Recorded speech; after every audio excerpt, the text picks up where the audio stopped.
Hello friends, welcome again to my channel Kahani आज आप गजब। तो फ्रेंड्स, आइए शुरू करें the adventure of the speckled band का सेकंड पार्ट। इसके कारण घटता हुआ ब्याज और परिवार के बढ़ते हुए खर्च हो सकते हैं। विल के मुताबिक शादी के समय उनकी दोनों बेटियों को 250-250 पाउंड्स की रकम दी जानी है। यदि ऐसा होता है तो दोनों की शादियों के खर्चे निकल कर डॉक्टर रॉयलेट्स के पास जो कुछ बचता है वो है ज़ीरो, यानी कि कुछ भी नहीं।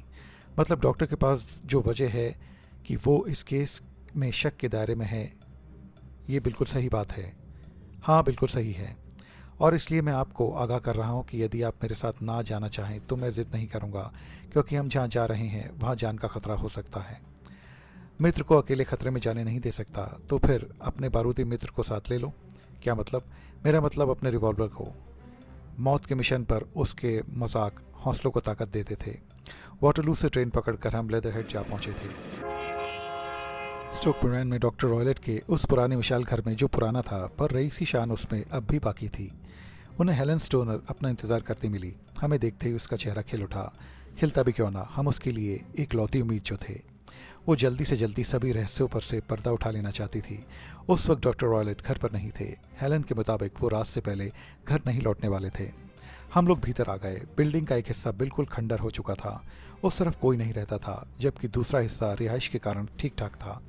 हालांकि खंडर वाले हिस्से में कई जगहों पर सफ़ेद पत्थर दीवारों से खुड़े हुए थे, पर उस तरफ रिपेयर का कोई काम नहीं हो रहा था, जबकि जो हिस्से ठीक थे रिपेयर भी उन्हीं हिस्सों पर हो रही थी।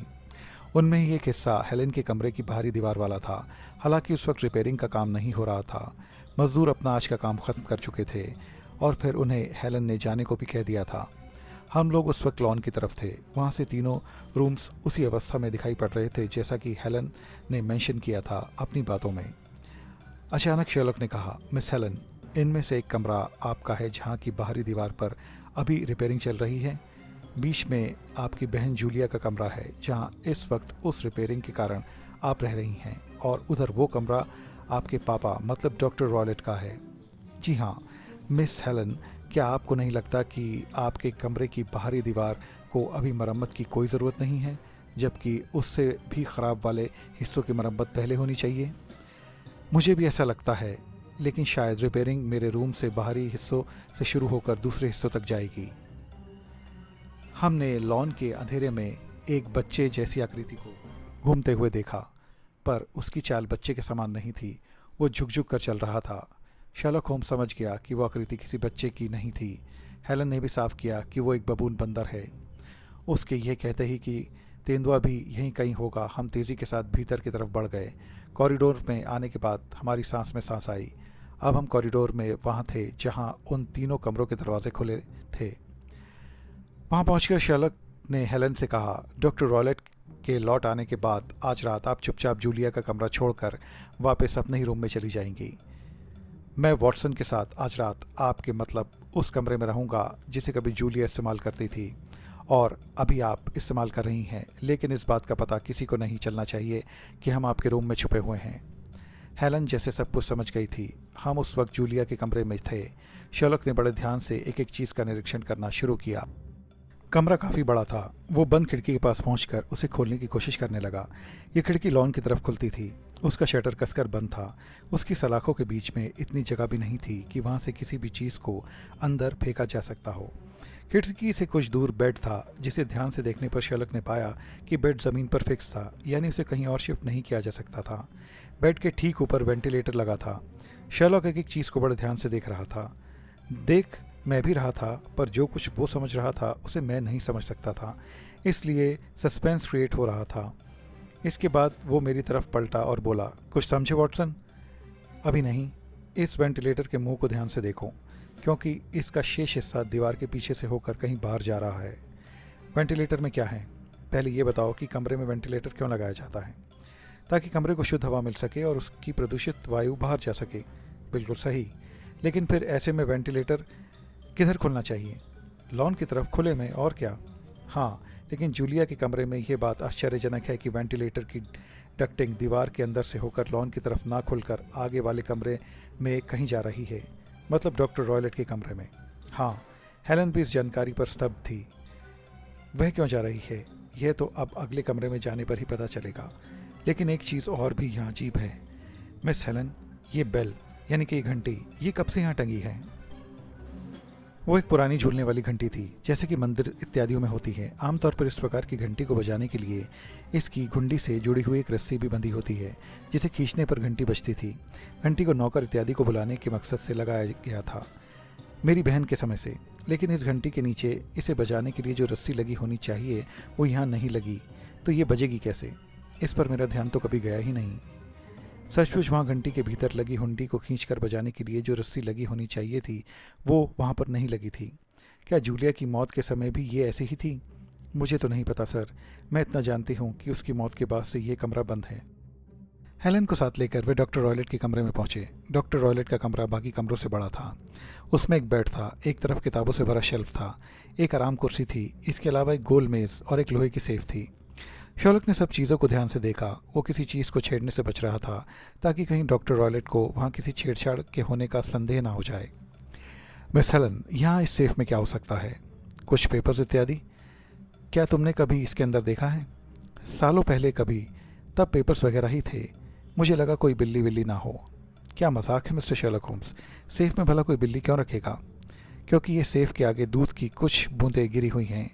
उसने हाथ में एक लेंस ले रखा था, यानी कि शर्लक ने अपने हाथ में एक लेंस ले रखा था जिसमें वो सूक्ष्म जांच कर रहा था। यहाँ देखो, दूध का कटोरा भी पड़ा है। दूध बिल्ली भी पीती है। अब इस बारे में तुम्हें क्या कहना है हेलन? नहीं सर, बिल्ली तो मैंने कभी नहीं देखी। हाँ, मैं बता चुकी हूँ कि एक बबून और एक तेंदुआ तो हैं घर में, लेकिन उन्हें यहाँ लाकर पापा दूध क्यों पिलाने लगे? हाँ, तुम बिल्कुल ठीक कह रही हो। मेरे विचार में इतना काफ़ी है। अब हमें अपनी अपनी जगहों पर वापस लौट जाना चाहिए। हम तीनों फिर से जूलिया के कमरे में आ गए। डॉक्टर के कमरे में क्या देखा? जूलिया यानी इस कमरे का वेंटिलेटर डॉक्टर रॉयलेट के कमरे तक जाता तो है, लेकिन वो वहाँ भी बंद है। क्या मतलब? फिर वेंटिलेटर के होने का मतलब ही क्या है? यही तो सवाल है। एक ऐसा वेंटिलेटर जो वेंटिलेट ही नहीं करता, उसका यूज़ क्या है? डॉक्टर रॉयलेट के कमरे की जिस दीवार पर वो खुला होना चाहिए, वहाँ वो आगे से बंद कर दिया गया है। इसका पता मुझे दीवार के एक हिस्से को ठकठका कर देखने से लगा। दीवार का वो छोटा सा हिस्सा पीछे से खाली था। इसके अलावा उसके कमरे में मुझे एक लेदर की हंटर या चाबुक नुमा चीज़ भी दिखाई दी, जो अक्सर कुत्तों को फटकारने के काम आती है, पर जिसका डॉक्टर के कमरे में क्या इस्तेमाल हो सकता है, ये मैं अब समझ गया हूँ। मिस हेलन, आपको आपके पापा ने ही आज इस कमरे में शिफ्ट होने को कहा था? हाँ, शायद आज रात सभी रहस्यों पर से पर्दा उठ जाएगा मिस हेलन। तभी डॉक्टर रॉयलेट के आने का पता चला। हम दोनों एक अंधेरे कोने में जा छुपे। हेलन का दिल जोर से धड़क उठा। मैंने अपनी जेब टटोली। वहाँ रिवॉल्वर को पाकर मुझे सुकून मिला। डॉक्टर रॉयलेट अंदर आ चुके थे। उन्होंने हेलन का कमरा खटखटाया। हेलन, क्या तुम खाना खा चुकी हो? हेलन ने बिना दरवाज़ा खोले भीतर से ही हामी भरी। इसके बाद डॉक्टर रॉयलेट वहाँ से अपने कमरे में चले गए। शायद खाने के बहाने उन्होंने कंफर्म किया था कि हेलन अपने कमरे में है या नहीं। मिस हेलन, अब आप अपने पहले वाले कमरे में चली जाएं, शर्लक ने फुसफुसाकर कहा। हेलन धड़कते दिल के साथ धीरे से दरवाज़ा खोलकर बाहर निकल गई। बाहर कॉरिडोर में अंधेरा था। वो चुपचाप अपने कमरे में चली गई। जानते हो वॉटसन, जूलिया ने अपनी मौत से पहले सिगार की गंध की शिकायत की थी। वो गंध इसी वेंटिलेटर के ज़रिए ही इस कमरे तक आ रही थी, जैसे आज फिर से आ रही है। पास वाले कमरे में डॉक्टर रॉयलेट सिगार पी रहे हैं। वो क्या कर रहे होंगे? शायद इस कमरे में सोने वाले की मौत का इंतज़ाम। वॉटसन, तुम वहाँ अपनी रिवॉल्वर के साथ तैयार रहो और मैं यहाँ बेड के पास रहूँगा। शर्लक ने कुर्सी पर चढ़कर वेंटिलेटर में झांकने की कोशिश की। वो कुछ सुनने की कोशिश कर रहा था। उस तरफ घना अंधेरा था। अचानक उधर से रोशनी की एक किरण दिखाई दी। डॉक्टर की तरफ से वेंटिलेटर को शायद खोला गया था। ठीक उसी समय उधर से एक हल्की विसल का स्वर सुनाई पड़ने लगा। ऐसा लगा जैसे कुकर में से भाप सी निकल रही हो। यही सीटी की आवाज़ जूलिया ने भी सुनी थी। शर्लक ने तुरंत पास ही लटकी घंटी को अपनी तरफ खींचा। मैंने उसके रोंगटे खड़े होते हुए महसूस किए। उसने घंटी को वेंटिलेटर के मुंह के पास लाकर उसे ज़ोर से बजा दिया। मैं उसकी इस हरकत का मतलब नहीं समझ पा रहा था। ऐसे तो डॉक्टर को उनकी इस कमरे में मौजूदगी का पता चल जाता और वह फंस सकते थे, लेकिन शर्लक की बातें शर्लक ही जाने। हाँ, इतना ज़रूर हुआ था कि घंटी की आवाज़ के साथ ही उधर से बजाई जाती सीटी की आवाज़ आनी बंद हो गई। शर्लक ने मेरा हाथ थामा और बाहर भागते हुए चिल्लाया, आओ वॉटसन, हमें डॉक्टर रॉयलेट के कमरे में जाना होगा। उसने जवाब नहीं दिया। हम दोनों भागकर डॉक्टर के कमरे में पहुंचे। शर्लक ने एक झटके से दरवाजे को भीतर की तरफ धकेला। वो खुलता ही चला गया। अंदर गुप अंधेरा था। एक तरफ लैंप रखा था, लेकिन उसकी मध्यम रोशनी में कुछ भी साफ देख पाना मुमकिन नहीं हो रहा था। हम दोनों बहुत धीरे से कमरे में एंटर हुए। डॉक्टर रॉयलेट कुर्सी पर गिरे पड़े थे। उनके माथे पर कुछ लिपटा हुआ था। वो जो भी चीज़ थी उस पर भूरे चमकदार सितारे जैसे कुछ चमक रहे थे। उनकी आंखें छत को घूर रही थी। उनमें तेज नहीं था, उनमें कोई मूवमेंट नहीं थी। बैंड, स्पेकल बैंड, शर्लक तेजी से फुसफुसाया। अचानक उनके सिर पर लिपटी हुई चीज़ थोड़ी हिली और उसी पल शर्लक सनसनीखेज ढंग से बोला, बी केयरफुल वॉटसन, ये एक सांप है वॉटसन। ये एक ऐसा खतरनाक चमकीले चकत्तों वाला विषैला सांप है जिसका कांटा पानी में नहीं मांगता।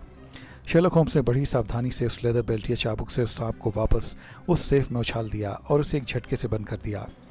तुमने इसके बंद होने की आवाज़ सुनी वॉटसन? इस आवाज़ को हेलेन ने भी सुना था जब जूलिया की मौत के बाद वो भागकर डॉक्टर रॉयलेट के कमरे की तरफ जा रही थी। ये सेफ बंद होने की आवाज़ थी। डॉक्टर ने जूलिया को भी इसी सांप से कटवा कर मारा था। सीटी की आवाज़ों से उन्होंने सांप को जूलिया के कमरे में भेजा भी था और वापस भी बुलाया था। उन्होंने उसे वापस सेफ में बंद कर दिया था। मैं निश्चित रूप से कह सकता हूँ कि घंटी पर लगी रस्सी उस वक्त भी नहीं लगी होगी, क्योंकि डॉक्टर नहीं चाहते थे कि जूलिया सांप को वहाँ देखने के बाद घंटी बजाकर किसी को वहाँ बुलाए।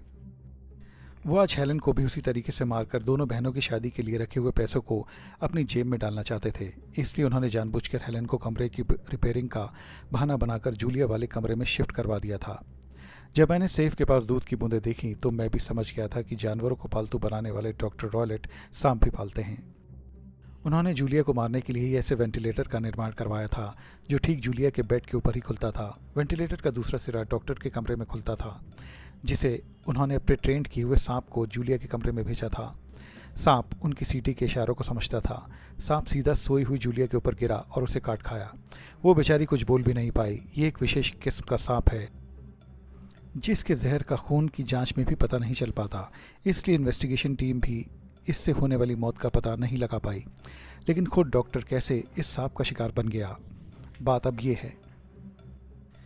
मैं वेंटिलेटर से झांककर जब डॉक्टर के कमरे में होने वाली गतिविधि को नोट करने की कोशिश कर रहा था तो मैंने वेंटिलेटर में उसी समय सांप के फुफकारने के हल्के स्वर सुने। मैं समझ गया कि खतरा सिर पर है। मैं समझ गया कि वो सांप को जूलिया के कमरे में जाने के लिए मजबूर कर रहा है, या समझ लो कि आदेश दे रहा है। मैंने वेंटिलेटर में कुछ सरसराने की आवाज़ सुनी। मैं समझ गया कि सांप वेंटिलेटर में आ चुका है। तभी मैंने वेंटिलेटर में घंटी की आवाज़ की, जिससे डॉक्टर के सीटी के संकेत में खलल पड़ गया। सांप उनके संकेत से भटककर जूलिया के कमरे में आने के बजाय वापस चला गया और डॉक्टर पर ही जा गिरा। उसने डॉक्टर को ही अपना निशाना बना लिया। जिस दूध से डॉक्टर रॉयलेट को अपनी बेटियों को पोषण देना चाहिए था, उसने उसमें विष मिला दिया, जिनका आखिर में वो खुद भी शिकार हो गए। खटपट सुनकर हेलेन भी तब तक वहाँ आ गई थी। उन्होंने शर्लक की बातें सुन ली थी। वो हक्की बक्की थी। सारी कहानी जानकर तो उसकी सांस ही रुक गई। उफ, अगर आज शर्लक नहीं होते तो वो स्पेकल बैंड की शिकार हो गई होती। और ये कठोर सत्य था कि जिस पैसे के लिए डॉक्टर ने वो सारा षड्यंत्र रचा था वो अब उनके किसी काम का नहीं रह गया था, क्योंकि वो उस खतरनाक विषैले सांप का खुद ही शिकार हो गए थे। तो फ्रेंड्स, ये थी कहानी the adventure of the speckled band. ये कहानी आपको कैसी लगी प्लीज़ कमेंट करके ज़रूर बताएं। मेरे चैनल को लाइक, शेयर और सब्सक्राइब करना भी ना भूलें। बेल आइकन भी ज़रूर प्रेस करें। फ्रेंड्स, मेरे और भी वीडियोस के लिंक डिस्क्रिप्शन में दिए गए हैं। उन्हें भी अपने फ्रेंड्स और फैमिली के साथ ज़रूर एंजॉय कीजिए। मेरे चैनल पर बने रहने का आप लोगों का बहुत बहुत शुक्रिया। तो मिलते हैं फ्रेंड्स आप सब लोगों से मेरे नेक्स्ट इंटरेस्टिंग वीडियो में। तब तक के लिए बाय बाय।